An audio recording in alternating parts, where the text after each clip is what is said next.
gente trata com emoções, quando a gente trata de sentimentos, isso é um processo. Isso é um processo. Até a pessoa entender que ela tem que ocupar um lugar de filho. Não importa qual o relacionamento que ela teve anteriormente com os seus genitores, com os seus pais, biológicos ou não. Não importa. Ei, chega um momento que é preciso sarar as feridas, é preciso medicar, tomar atitudes que verdadeiramente transformam e transformam até mesmo o relacionamento com Deus. Até o jeito de falar muda, até o jeito de pensar muda, mas até lá precisa se identificar onde está a ferida. Pessoas que tinham dificuldades, não chamava Deus de pai, achava até que não, isso não, pai não, ele é o Senhor, não, ele é pai. Ele é pai, por que você tem dificuldade de chamar ele de pai? Por que você tem dificuldade de se achegar como filho? Por que você acha que ele não te ouve? Me diga, olha isso, queridos, olha aqui. Olha aqui, por que você acha que ele não te ouve? Sabe por que por vezes a gente tem a ideia de que Deus não nos ouve? Porque a gente não percebeu ainda o nosso posicionamento. A gente ainda não ocupou o nosso lugar de filho. Deixa eu te contar aqui uma coisa. Se o teu filho gritar lá da sala, me diga se você vai ignorar. Ei, se o teu filho chegar dizendo, mãe, deixa eu te mostrar aqui uma coisa, me diga se você simplesmente, sem explicação nenhuma, vai virar as costas pra ele deixar ele falando sozinho. Me diga se a tua filha gritar pra você lá do quarto dela, me diga se você não vai largar tudo e sair pra ver o que tá acontecendo. Sabe por que às vezes a gente tem a certeza de que Deus não nos ouviu? Porque a gente ainda não entendeu que temos que ocupar o lugar de filho. E por que não ocupamos ainda? Às vezes feridas nos impedem disso. E feridas que às vezes a gente não sabe que tem. Você tá entendendo? Aí a gente, por vezes, quer tratar, olha aqui, a gente quer tratar uma reação ao invés de tratar a causa. A gente quer tratar um sintoma, ao invés de tratar a causa. A gente fica tentando resolver isso. Deus não tá me ouvindo. O que é que eu vou fazer pra Deus me ouvir? O que é que eu vou fazer pra Deus me ouvir? Então eu vou gritar mais alto, então eu vou fazer isso. Você sabe porque você tem a ideia de que Deus não tá te ouvindo. E isso aí é só o sintoma. Você achar que Deus não está te ouvindo é um sintoma. Natália, qual é a causa? A causa é uma ferida que tá lá na alma que te faz acreditar que Deus não te escuta porque um dia os teus pais não te ouviram. Porque um dia alguém que estava sobre você, não te deu atenção, não cuidou de você, e você acha, Deus não está ouvindo, Deus não está cuidando, Deus não está vendo, e às vezes a gente não percebe isso. A gente não percebe, fica tentando tratar o sintoma, quando a causa tá lá, e a gente precisa olhar lá pra dentro e entender. Não importa, se o meu pai e minha mãe me abandonou, todavia o meu nome está escrito na palma da mão do meu Deus. Não importa se eu não tive um bom relacionamento com meu pai, com a minha mãe, eu libero perdão pra eles, e eu entro debaixo da paternidade de Deus sobre a minha vida. Não importa se eu não fui visto como filho por aqueles que deveriam cuidar de mim na minha infância, na minha adolescência, mas eu me coloco como filho diante de Deus. Mas isso, olha que é um processo, queridos, até nós entendermos e tratarmos essas feridas que nos fazem ocupar um lugar que não é nosso. E qual é esse lugar? Lugar de órfão. Às vezes a gente está tendo uma vida de órfão com um pai vivo. Você tá entendendo? Um pai eternamente vivo. Pois é, às vezes a gente está ocupando o lugar de órfão. Natália, eu não ocupo lugar de órfão. Não, pois me diga uma coisa, eu quero só que você me responda isso. Quantas vezes você se sentiu sozinho? Hein? Olha só, o filho sabe que ainda que o pai esteja lá do outro lado do mundo, ele sabe que pode contar com ele, não é? Não é? O filho sabe. O pai pode até não estar presente ali, ele pode não estar vendo o pai, mas ele tem certeza que se ele fizer uma ligação, o pai vira o mundo e chega lá. O pai dá um jeito e ajuda. Ele sabe disso. Isso é a mentalidade de filho. Mas qual a mentalidade do órfão? O pai pode estar do lado, mas ele sabe que não pode contar.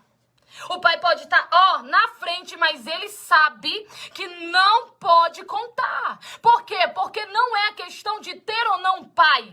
A questão, querida, é de como você pensa em relação a isso. Às vezes há um pai, porém você se sente órfão. E às vezes, olha aqui, não há uma presença paterna, mas você sabe que é um pai celestial e se comporta como filho. Você tá entendendo? Pois é, tem momentos, olha aqui, que a gente tá se comportando como órfãos e não tá percebendo.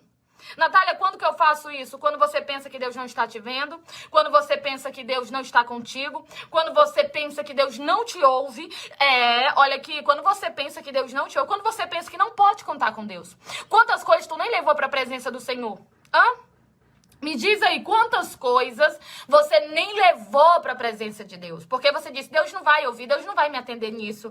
Deixa eu te contar aqui uma coisa, um filho, queridos, olha aqui, por mais insignificante que seja o seu desejo, a sua vontade, ele sempre vai expressar para o pai, não é? Olha assim, quanto mais inocente for o filho, ou seja, quanto mais puro de coração, quanto menos ele conhecer desse mundo, não é? Mais inocência ele vai ter e mais ele vai expressar para o pai o que ele quer. Quantas coisas, você que é pai, você que é mãe, sabe disso. Quantas coisas teu filho falou disso, mãe, eu quero isso.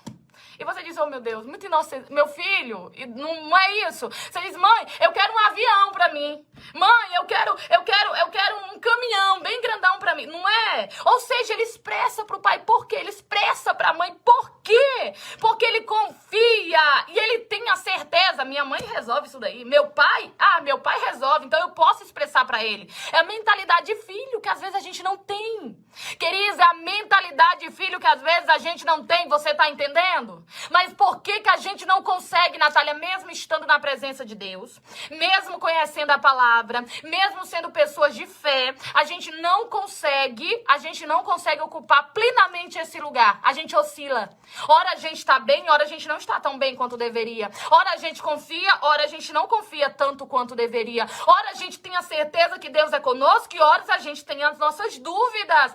Por que que isso acontece? Olha só, porque por vezes nós estamos sendo motivados, conduzidos por experiências anteriores, sendo motivados por traumas do nosso passado, feridas que estão na nossa alma, que se a gente não tratar, a gente vai continuar reproduzindo comportamentos que nos prejudicam, principalmente diante de Deus. Você tá entendendo?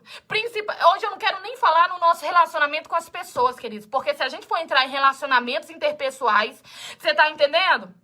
Se a gente for falar sobre isso, pode ter certeza de uma coisa, a gente vai passar o dia inteiro aqui. Eu tô falando só no teu relacionamento com Deus, só as dificuldades espirituais que você tem, que tem uma raiz emocional, tá? Sabe qual é o problema do nosso meio? Eu vou falar com muita propriedade, como mentora, como liderança, como missionária, como professora. Eu vou falar com muita propriedade. Sabe qual é o problema do nosso meio religioso? É que muitos gostam de viver uma hipocrisia. Muitos gostam de viver uma hipocrisia, sabe? Ela cobra dos outros o que ela não tem. Cobra dos outros o que ela não faz. Aí o que acontece? Cria na outra pessoa uma sensação de perfeição muito grande. De perfeição, não, você não pode admitir que tá triste, você não pode admitir que tem problema, você não pode admitir que tem raiva, você não pode admitir, você tem que ficar sempre aqui, nesse patamar. Não é assim, não é assim. A gente tem que admitir as fragilidades, a gente tem que reconhecer onde estão as feridas, a gente tem que tratar a alma. As pessoas super espiritualizam, olha aqui, aquilo que por vezes tem que ser tratado, sim, aqui nesse âmbito, e não no sobrenatural. Você tá entendendo? Quantas pessoas que eles super espiritualizam. Aí sabe o que acontece? A ferida só cresce. A alma só fica mais angustiada. Não pode nem falar, porque se falar, não, é porque eu ainda não consegui tratar. Realmente eu tenho algo em relação a alguém que eu não consegui perdoar. Aí o que acontece? Não pensa nisso não. Isso não é sentimento para um servo de Deus. Isso não é sentimento para uma serva de Deus. Aí o que acontece?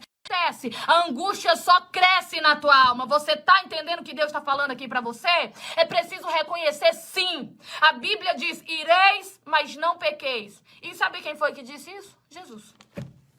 Jesus está dizendo para eu mirar mesmo, Natália? Tá. Ira, mas não peca. Tenha raiva, mas não deixa a raiva te conduzir. Sabe o que ele está dizendo? Tenha controle emocional. Ele não tá mandando reprimir emoção não, tá? Porque no nosso meio religioso é isso que acontece. Reprime a emoção. Tá com raiva? Então engole a seco e deixa pra lá, porque isso se resolve sozinho. Tem coisa que não se resolve sozinho. Tem coisa que a gente tem que sentar e botar, a pratos limpos. Tem coisa que a gente tem que sentar e conversar e falar. Tem coisa que a gente tem que saber onde tá a ferida pra tratar. Você tá entendendo? Aqui é o próprio Jesus dizendo, ireis. se irrite, se ire, mas não peque. É Jesus que está dizendo. Ireis, mas não pequeis.